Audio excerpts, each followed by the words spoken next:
twongeye twagarutse nk'uko twabibamenyereje umunsi ku munsi. Uyu munsi twongeye twagarutse kuri ya korari mwakunze cyane yo kuri ADPR Kinini mu karere ka Rulindo, korari yitwa Abagenzi. Ubushize mwari mwakunze indirimbo zabo, mudusaba yuko twazajya tuzibagezaho tuzinyuje kuri no channel yacu.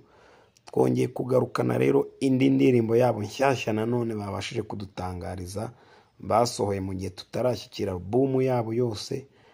Ubwo rero umuntu ukurikirana channel yacu uyu munsi urabe maso, dore indirimbo ngiyi nshyashya tugiye kwishyira kuri channel kugira ngo ubashe kwikurikirana neza, kandi nimara kugushimisha ukumva ukunze iyi korari, umanuke udukandira aho ngaho ubona kunzogera cyangwa se kuri subscribe, abavuga igifaransa babyita s'abonner, ubundi ujye ubasha kubona indirimbo z'ikorari umunsi ku munsi. Tutizimbye mu magambo rero, reka tubareke tubazanira indirimbo baherutse gusohora bita Turi hafi yo gutaha. Indirimbo nziza cyane yakorewe kuri Duve Hotel no mu bice bimwe na bimwe byo mu karere ka Rulindo.